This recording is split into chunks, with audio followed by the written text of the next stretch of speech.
Hello guys, welcome to VJ TECHNO. Today நம்ம வந்து Windows 11 original OS வந்து upgrade பண்ணுறது பற்றி பார்க்க போகிறோம். ஃபஸ்ட்டு Windows 11 வந்து உங்களோட சிஸ்டம்க்கு சப்போர்ட் ஆகுமான்னு செக் பண்ணுறதுக்கு PC ஹெல்த் செக்னு ஒரு ஆப் இருக்குது. அந்த ஆப்பை இன்ஸ்டால் பண்ணி செக் பண்ணுங்க. அதுக்கான லிங்க் வந்து நான் டிஸ்கிரிப்ஷனில் கொடுக்குறேன். அந்த ஆப் டவுன்லோட் பண்ணி செக் பண்ணிக்கோங்க. என்னோடது எல்லாமே சப்போர்ட் ஆகுது. என்னோடய சிஸ்டம் ரெக்யர்மெண்ட்ஸ் வந்து Windows 11க்கு எலிஜிபிளாக தான் இருக்குது. ஓகேங்களா?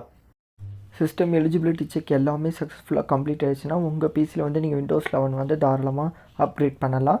எந்த ஃபைல்ஸும் ஆப்ஸும் எதுவுமே வந்து டெலீட் ஆகாது. ஜஸ்ட் நீங்கள் 10லேருந்து 11க்கு அப்கிரேட் பண்ணுறீங்க, அவ்வளோதான். எனக்கு எந்த ஃபைல்ஸுமே டெலீட் ஆகலை. இம்பார்ட்டன்ட் ஃபைல்ஸ் வேணும்னா நீங்கள் பேக்கப் எடுத்து வச்சுக்கோங்க. நெக்ஸ்ட்டு உங்களுக்கு எல்லா சிஸ்டம் ரெக்யர்மெண்ட்ஸும் சப்போர்ட் ஆச்சுன்னா டவுன்லோட் Windows 11 கூகுளில் டைப் பண்ணுங்கள். இந்த வெப்சைட்க்கு வரும்.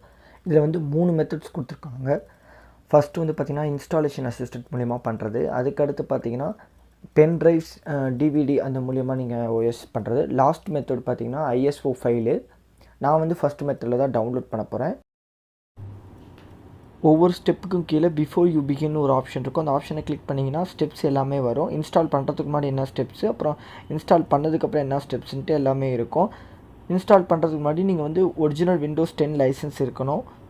அப்போ தான் இந்த ஒரிஜினல் Windows 11 OS வந்து உங்களால் இன்ஸ்டால் பண்ண முடியும். அதுவும் வெர்ஷன் 2004க்கு மேலே இருக்கணும். அண்ட் தென் உங்கள் பிசியில் வந்து பார்த்திங்கன்னா 9 GB ஃப்ரீ டிஸ்க் ஸ்பேஸ் இருக்கணும். மேக்ஸிமம் 5 GB ஃபைல் தான். பட் எதுக்கும் நீங்கள் 9 GB ஃப்ரீ ஸ்பேஸ் பண்ணி வச்சுக்கோங்க இன்ஸ்டால் பண்ணுறதுக்கு முன்னாடியே. இன்ஸ்டால் பண்ணதுக்கப்புறம் என்ன பண்ணணுன்னா அக்ரிமெண்ட் மாதிரி வரும். அந்த அக்ரிமெண்ட்டை வந்து அக்செப்ட் பண்ணிக்கோங்க. அக்செப்ட் பண்ணதுக்கப்புறம் செவரல் டைம்ஸ் ரீஸ்டார்ட் ஆகும். அவ்வளோதான்.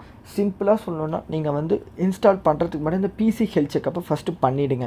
அதை பண்ணிட்டீங்கன்னா அதில் உங்களுக்கு சிஸ்டம் ரெக்யர்மெண்ட்ஸ்க்கு எல்லா எலிஜிபிலிட்டியும் நீங்கள் சக்ஸஸ் ஆகிடுச்சுன்னா நீங்கள் டேரெக்டாக இந்த இன்ஸ்டாலேஷன் கிளிக் பண்ணி நீங்கள் டவுன்லோட் பண்ணிக்கலாம். பேலன்ஸ் இருக்க மெத்தடுக்கும் அதே மாதிரி பிஃபோர் யூ பிகினை கிளிக் பண்ணிங்கன்னா உங்களுக்கு அந்த ஸ்டெப்ஸ்லாம் வரும். நான் வந்து ஃபஸ்ட்டு மெத்தட் தான் சூஸ் பண்ணியிருக்கேன். நான் அதுபடி தான் இன்ஸ்டால் பண்ணியிருக்கேன். சப்போஸ் உங்களுக்கு ISO ஃபைல்லாம் வேணும்னா அதில் இருக்க ஸ்டெப்ஸை ஃபாலோ பண்ணி நீங்கள் டவுன்லோட் பண்ணிக்கோங்க. அதுவும் கொஞ்சம் ஈஸி தான். ஓகே, இப்போ நான் ஃபஸ்ட்டு ஸ்டெப்பில் வந்து டவுன்லோட் பண்ணுறேன். ஃபைல் டவுன்லோட் ஆகுது. 4 MB ஃபைல் தான் டவுன்லோட் ஆகிடுச்சு. ஜஸ்ட் டபுள் கிளிக் பண்ணோன்னே ஒரு ப்ராம்ப்ட் மாதிரி வரும். இந்த அக்ரிமெண்ட்டை தான் நம்ம படித்து பார்த்துட்டு நீங்கள் அக்செப்ட் பண்ணணும்.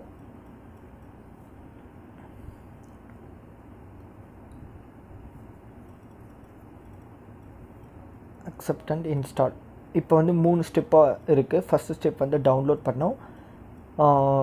உங்களோட நெட்டுக்கும் பேண்ட்வித்துக்கு ஏற்ற மாதிரி தான் உங்களோட அந்த டவுன்லோடிங் ஸ்பீடு இருக்கும். அப்புறம் உங்கள் சிஸ்டம் பர்ஃபார்மன்ஸ் பொறுத்து அந்த டவுன்லோட்லாம் ஸ்பீடாக இருக்கும். இப்போ செகண்ட் ஸ்டெப் வந்து வெரிஃபை பண்ணுது.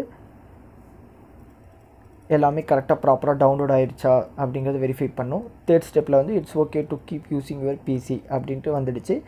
ஸோ ப்ராப்பராக டவுன்லோட் ஆகிருக்கு. அது வெரிஃபிகேஷனும் சக்ஸஸ்ஃபுல்லாக கம்ப்ளீட் ஆகிடுச்சு. இப்போ PC வந்து 30 மினிட்ஸில் ஆட்டோமேட்டிக்காக ரீஸ்டார்ட் ஆகும்.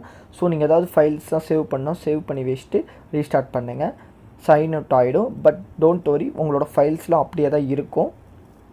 கொஞ்சம் ரீஸ்டார்ட் ஆகிறதுக்கும் அந்த இன்ஸ்டாலேஷன் ப்ராசஸும் முடிய ரொம்ப டைம் எடுத்துக்கும். நார்மலாக நம்ம எப்படி அப்டேட் பண்ணால் எவ்வளோ டிலே ஆகுமோ அதே டிலே தான் ஆகும்.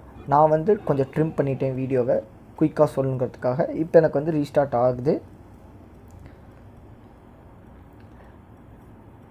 நம்மளோட ஃபைல்ஸு அந்த ஆப்பு என்னென்னலாம் ஆல்ரெடி நம்ம Windows 10 யூஸ் பண்ணோமோ அதெல்லாம் அப்படியே தான் இருக்கும். ஜஸ்ட் 11க்கு அப்கிரேட் தான் ஆகுது.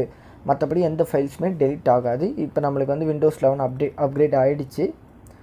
இந்த லாக் ஸ்க்ரீன்லேயே பார்த்திங்கன்னா அந்த ஐக்கான்லாம் கொஞ்சம் சேஞ்ச் ஆகிருக்கு. High getting things ready for you.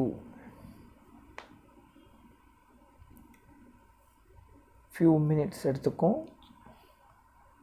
Update பண்ணும்போது ஃபுல் சார்ஜில் இருக்கிற மாதிரி பார்த்துக்கோங்க. உங்கள் PC ஃபுல் சார்ஜில் இருக்கும். சார்ஜ் போட்டுக்கிட்டே கூட பண்ணுங்கள், ப்ராப்ளம் இல்லை. ஓகே கைஸ், எனக்கு ஃபைனலாக அப்டேட் ஆகிடுச்சு. That's all. தேங்க்ஸ் ஃபார் வாட்சிங்.